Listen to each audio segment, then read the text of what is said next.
Hi there, it's Woody, back to speak to you again. Another little chat about the continuing journey with prostate cancer. Well, there's been a few things that have happened, let's just say good and bad, I would say. A blend of both. I would say perhaps better than expected, more on the good side.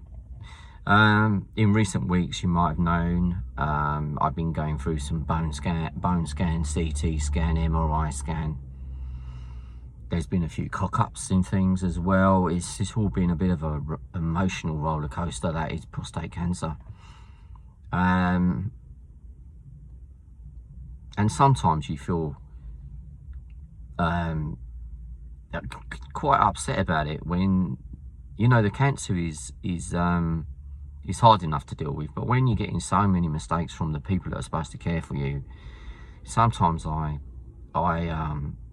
just wonder, especially I wonder about other people, not myself, but I wonder if, you know, people are a little bit more elderly than me that are trying to cope with this and finding that they're hitting brick walls and they're not getting treated quite the right way, how they deal with it. You know, I'm young, I can shout for myself and sort things out online and things like that, where others maybe just end up in that situation where they've got no one to help them and they just go along with all the mistakes that are being made. And there has been a few. I do love my NHS, I really do, but there is just individuals in amongst it that continually keep making mistakes, and there's been another one today. So I'm not coming on here to whinge, but I'm going to tell you what's happened. Firstly, during the scans I've had recently, for some reason I've had an extra CT scan that my oncologist never asked for.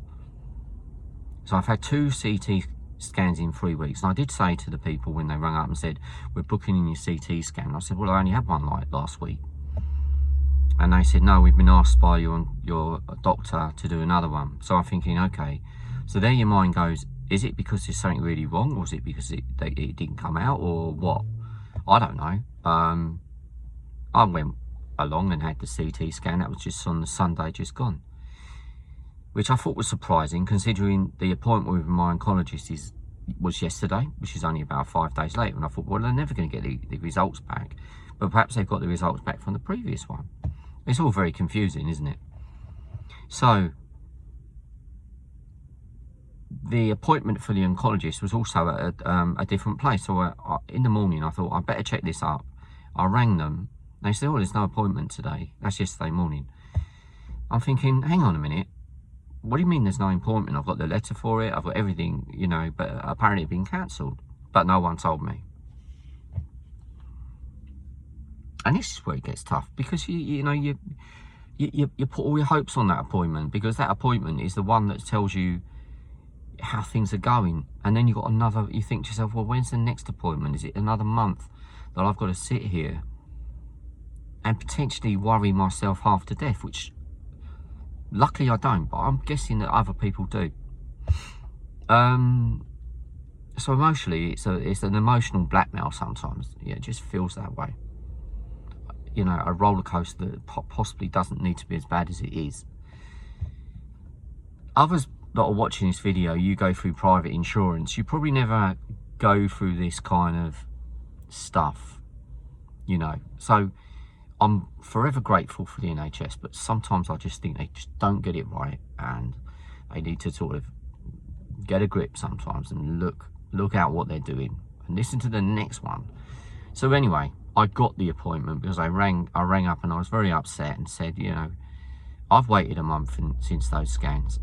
How do you think I feel knowing that my appointment was scheduled for 12 o'clock today? You've said it cancelled. There isn't another scheduled one in. How do you think that's going to make me feel? And anyway, she came back to me, and fair play to the secretary. She got it organised, and I went in on the one that was supposed to be 12 o'clock yesterday lunchtime. I turned up. A mixture of feelings of good and bad, you know, because you just don't know what you're going to get. I do think recently my pain level's gone up a touch. Perhaps it's just the imagination, because I know I've got this appointment and it's all riding on that. The fact that we were talking chemo at the last appointment, that sort of thing. So yeah, you start to build up this story, this imagination, this what you think it might be. And normally, a lot of times, it's not as bad as you think it is, and it's a waste of your emotion doing that. But we're human beings, we can't help it. Anyway, I walk in, and she's got a trainee doctor with her.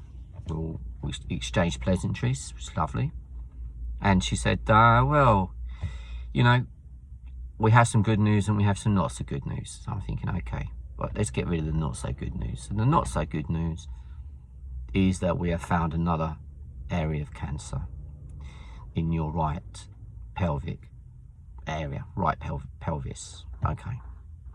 Right, okay. That explains why I'm getting some jolting pains down there when I'm jumping in and out of the ambulance. I thought that could be that.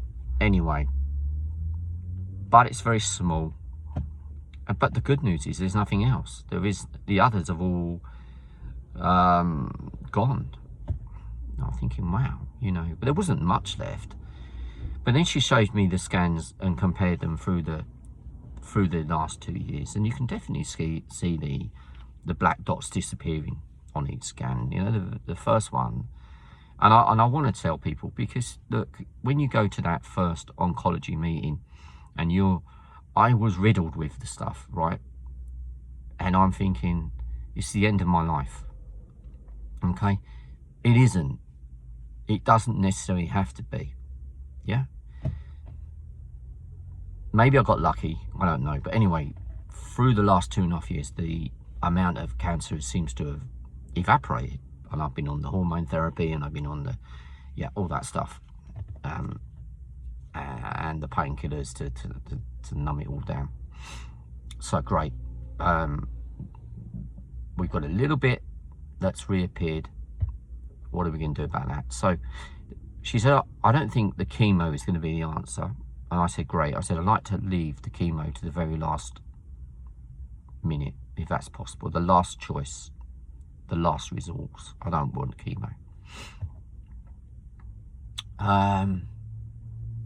I've done my research into chemo, and I think it's good for the right reason, but sometimes if it's not entirely necessary to destroy good healthy cells when something else might be more appropriate. So we're talking about now having in about 3 weeks time, a PET scan. Something new to me, but I know some people on this channel have recommended going for a PET scan. It's just not that easy to go for a PET scan when you're in the NHS. It's all about what they want you to do. When you're on a private insurance, I think you do get more of a say in what you're going to do. And I think there's no money's no object. I don't know, but it seems that way. Correct me if I'm wrong, please. So we're going to go for a PET scan, and then we're going to try targeting this specific area of new cancer with radiotherapy. So it's very, very accurate and only affects that area, which to me sounds like a really good idea, rather than blasting me with chemo, destroying parts of my body that are probably perfectly healthy and don't need to be wiped out. And I know that time may come when I need that, but at the moment I'm quite happy to say that let's put that to a side and give the radiotherapy another go. And that's the plan going forward. So in about 3 weeks time I'll have a PET scan, and I'll have this radiotherapy, and she seems to think that it will target the tumour and it will kill the cancer cells, and we could be in a good place. We could be in a very good place, who knows. I've just got to keep that positive thought and that feeling of we can do this, we can beat this, and you should do too. You should do. No matter what state you're in, you've got to do this. You've got to keep that positive thought process, and you know, you can be down on your knees, but you know sometimes you've got to be right down there to be able to appreciate how much you love the world in order to get back up again. and you fight it, and you've got to keep fighting, and that's what I'm going to do.